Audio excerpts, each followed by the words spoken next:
Film ইন্ডাস্ট্রিতে একটি চক্র বঙ্গবন্ধুর হাতে গড়া ইন্ডাস্ট্রি ধ্বংস করে দেওয়ার জন্য পায়তারা শুরু করেছে। শিল্পীরা যাতে কাজ করতে ইন্ডাস্ট্রিটা বাঁচে থাকে সেজন্য আমি একের পর এক সিনেমা বানাচ্ছি। বিশ্বের বাঙালি জাতিকে যাতে বাংলা সিনেমা দেখতে পারে একটি অ্যাপ নির্মাণ করেছি।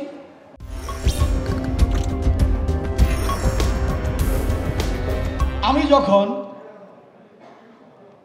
রাজনীতি করি, একজন আওয়ামী লীগের নগণ্য কর্মী, বঙ্গবন্ধুর একজন আদর্শের যে দলটি সেই দলের একজন নগণ্য কর্মী, আমি আওয়ামী লীগের একজন সাধারণ ক্ষুদ্র কর্মী।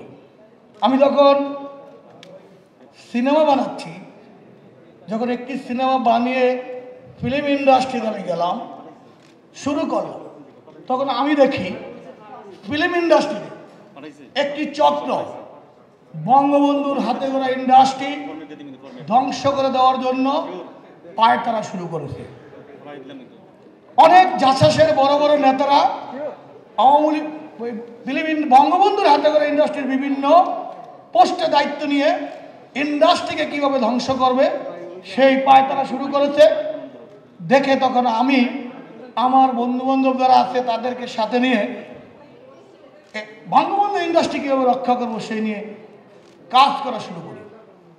এবং অনেকে, আমি নাম বলবো না, অনেকে অনেক উপদেশ দিয়েছেন। বিশেষ করে আমাকে শাহিন সুমন, আমাকে আফসুস চেয়ারম্যান, আমাকে আমাদের একসময় ছাত্রলীগ নেতা এখন চলচ্চিত্র শিল্পী সমিতির সেক্রেটারি জাহেদ খান সহ, আমাকে আজিম মিজান সাহেব সহ অনেকেই আমাকে পরামর্শ দিয়েছেন ইন্ডাস্ট্রিকে কীভাবে রক্ষা করবে। এদিকে মাননীয় প্রধানমন্ত্রী বঙ্গবন্ধুর কন্যা জয়ন্তী শেখ হাসিনা একটা মিটিংয়ে আমাদের চলচ্চিত্র উৎসবে ইন্ডাস্ট্রিকে বাঁচিয়ে রাখার জন্য, এগিয়ে যাওয়ার জন্য বারবার আমাদেরকে অনুরোধ করেছেন।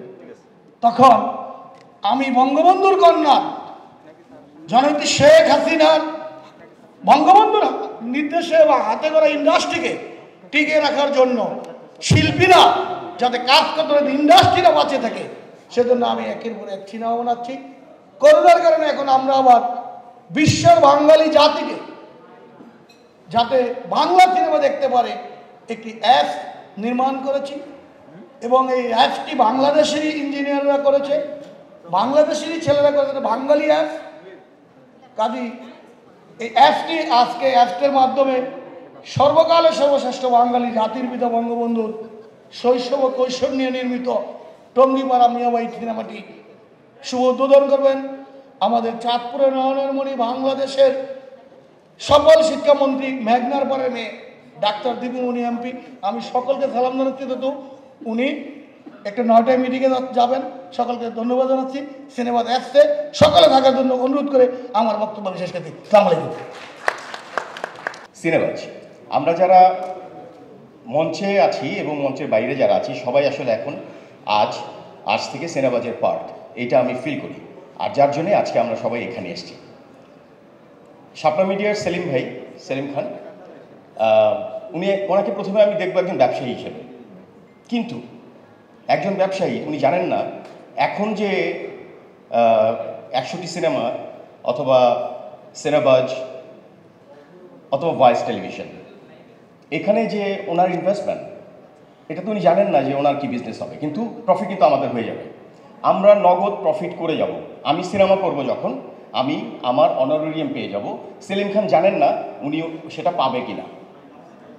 এই ভালোবাসার মানুষটাকে এগিয়ে দেওয়ার জন্যে আমার মনে হয় যে আমাদের সবারই একত্রিত হওয়া উচিত এবং এই সিনেবাজ অ্যাপটিকে আরও বেশি এগিয়ে নিয়ে যাওয়ার জন্যে আমাদের আরও নতুন নতুন পদক্ষেপ নেওয়া উচিত।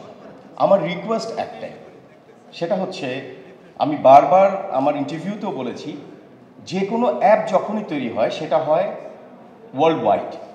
এটা আমাদের দেশের শুধু নয়, আমরা অলরেডি আমাদের বর্ডার ক্রস করে ফেলেছি। সুতরাং সেটাকে মান অক্ষুণ্ণ রাখার জন্যে আমাদের সেখানে প্রত্যেকটা কন্টেন্ট যেন হয় ইন্টারন্যাশনাল আসপেক্টে, যেন আমরা সুনাম আনতে পারি। এই জায়গাটা আমার মনে হয় যে আমাদের সবার একটু দেখা উচিত। আজকে আমাদের দেশের যিনি জাতির পিতা, তার মাধ্যমে বাংলাদেশে ফিল্ম ইন্ডাস্ট্রিটা এসেছিল। তখন তিনি মোস্ট প্রবাবলি শিল্প মন্ত্রী ছিলেন ওই সময়। তার মাধ্যমে বিএফডিসিটা হয়েছিল এবং ওনার শত জন্মবার্ষিকীতে এবং দেশের 50তম যখন চলছে, তখন আমাদের দেশে বা বিশেষ করে সিনেমাজ এরকম যে একটা জিনিস যখন ওটিটি প্ল্যাটফর্ম হচ্ছে, তখন আমরা খুবই গর্বিত হই, অনেক সম্মান বোধ করি। আর আমি যে কথাটা আবার বলতে চাচ্ছি সেটা হচ্ছে যে আমাদের এই যে ওটিটি প্ল্যাটফর্মটা হয়েছে সিনেমাজ, এখানে সুবিধাটা হয় কি যে যখন আমরা কাজ করতে যাই তখন দেশি বিদেশি অনেক শিল্পীর সঙ্গে আমরা কাজ করব। আমাদের গার্মেন্টস ইন্ডাস্ট্রি বা অন্যান্য যে ইন্ডাস্ট্রিগুলো আছে, সেটা আপনি পাট বলেন, চামড়া বলেন, ঠিক সেই রকম আমরা যদি ঠিকঠাক মতো কাজটা করতে পারি, আমরা বিদেশ থেকে অনেক টাকা ইনকাম করতে পারবো। এটা আমাদের একটা অনেক বড় একটা জায়গা হবে বৈদেশিক মুদ্রা আসার জন্য এই প্ল্যাটফর্মগুলোতে। যখন বাইরের লোকরাও দেখবে, আমরা যেরকম ইউটিউব দেখতে গেলে একটু একটু করে পয়সা কাটে, ঠিক সেই রকম যখন এই সিনেমার জিনিসগুলো যখন সবাই দেখবে, তখন এই জিনিসগুলো হবে। এবং আরেকটা জিনিস হচ্ছে কি যে আমরা দেখেন, আমি যেটু জানা মতো যখন প্রথম ওয়েবটা শুরু হয়েছিল আমাদের প্যান্ডামিক সিচুয়েশনে, তখন নেটফ্লিক্স অনেক অনেক টাকা কামাই করেছে। তো এটা কেন আমরা পারবো না? উইশাল ওভার কাম, ইনশাল্লাহ আমরা অনেক কিছুই জয় করতে পারবো। আর আমি এই পরিবারের সঙ্গে একটুখানি আছি, সামনে আরও থাকতে চাই এবং এই পরিবারটা যেন আমরা সবাই মিলে ভালো থাকি।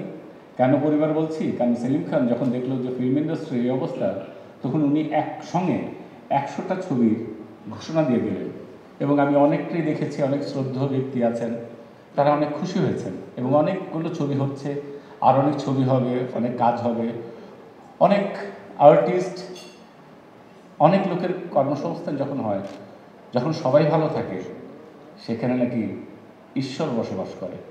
আমি প্রথমেই শুভেচ্ছা জানাচ্ছি এবং আমি শ্রদ্ধা জানাচ্ছি জাতির পিতার প্রতি, যে জাতির পিতা আমাদের এই চলচ্চিত্র শিল্পটাকে প্রতিষ্ঠা করে দিয়েছিলেন। তার প্রতি আমার শ্রদ্ধা, যিনি বাংলাদেশ সৃষ্টি করেছেন। সেই মহা মানবের কথা বলবো, যার জন্য বাংলাদেশ সৃষ্টি, যার জন্য আজকে আমরা অভিনেতা অভিনেত্রী হয়েছি, আমরা অনেকে অনেক কিছু হয়েছি। আমি সেই আমার জাতির পিতার প্রতি শ্রদ্ধা জানাচ্ছি। আজকে একটি কথা না বললেই নয়, আমাদের মাননীয় প্রধানমন্ত্রী আমাদের চলচ্চিত্র বান্ধব একজন মা, আমাদের ছাতা, আমাদের অভিভাবক। উনি প্রত্যেকটি সময় কিন্তু আমাদের এই চলচ্চিত্র প্রত্যেকটি মানুষের খোঁজখবর নেন এবং বিপদে আপদে পাশে থাকেন। আজকে কোভিডের কারণে আমরা অনেক পিছিয়ে গিয়েছি, কিন্তু এখানে একজন বাজি লেগেছে, সেই মানুষটি হলো সেলিম খান। আমি সেলিম খানকে আমার মন থেকে অনেক শ্রদ্ধা ভালোবাসা জানাই, যে এই একটি মানুষ, সে কিন্তু অনেক সাহস নিয়ে 100 ছবি মহরত করেছে এবং একটি সুন্দর সিনেবাস অ্যাপ তৈরি করেছে। ইতিপূর্বে কিন্তু কেউ করেনি, কেউ এগিয়েও আসেনি। এই চলচ্চিত্রে আমার হাঁটতে হাঁটতে কিন্তু 36টি বছর পার হয়ে গেছে, অনেক কিছু দেখেছি এবং দেখছি। আপনারা সবাই দোয়া করবেন সেলিম খান যেন এই চলচ্চিত্রে আপনাদেরকে, আমাদেরকে সবাইকে অনেক ভালো ভালো কিছু উপহার দিয়ে যেতে পারে। এবং তার মনটা কিন্তু বিশাল, আমি বলবো এরপরে বিশাল। যদি তার মতো আরেকটি প্রডিউসার আমাদের পাশে এসে দাঁড়াতো বা আরও কেউ দাঁড়াতো, তাহলে মনে হয় যে আমাদের চলচ্চিত্রের অনেক সমস্যা দূর হতো। কারণ আমাদের এখন চলচ্চিত্রের প্রত্যেকটি মানুষ কিন্তু বেকার হয়ে গেছে, কিছু মানুষ শুধু আমরা কাজ করছি। আপনারা নিশ্চয়ই জানেন না যে যারা একদিনে কাজ করে কনভেন্স নিয়ে তাদের সংসার চালাতো, তারা কিন্তু সংসার চালাতে পারছে না, তাদের কিন্তু অনেক কষ্ট হচ্ছে। এবং এই চলচ্চিত্রের সাথে কাজ করে অনেক মানুষ কিন্তু তার জীবন জীবিকা নির্বাহ করত, তাদের কিন্তু খুবই দুরবস্থা। তাদের পাশে আমরা কেউ দাঁড়াতে পারছি না। আমরা শুধু চেষ্টা করছি, দাঁড়াচ্ছে কি আমাদের মাননীয় প্রধানমন্ত্রী সর্বক্ষণ চেষ্টা করছে। তা আপনারা প্রথমেই দোয়া করবেন আমাদের মাননীয় প্রধানমন্ত্রীর জন্য, আল্লাহ যেন তাকে দীর্ঘায়ু করে এবং এই আওয়ামী লীগ সরকার যেন, আমি বলবো এই দেশের জন্য যুগ যুগ ধরে যেন থেকে যেতে পারে। এই সরকারই কিন্তু একমাত্র মানুষের ভালোবাসা বোঝে, মানুষের দুঃখ বোঝে, মানুষের কষ্ট বোঝে এবং মানুষের পাশে এসে দাঁড়ায়।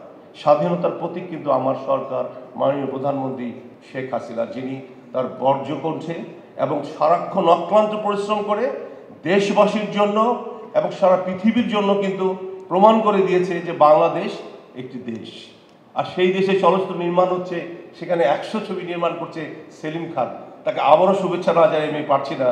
সিনেবাজ অ্যাপ সবাই বেশি বেশি করে দেখবেন। আপনারা নিশ্চয়ই জানেন যে একটা গরু ভালো মাংস রান্না করতে মশলা লাগে, সেই মশলা কিন্তু সিনেবাজে। এই সিনেবাজটা তৈরি করেছে, এই জন্য সেলিম খানকে আবারও শুভেচ্ছা অভিনন্দন জানাচ্ছি।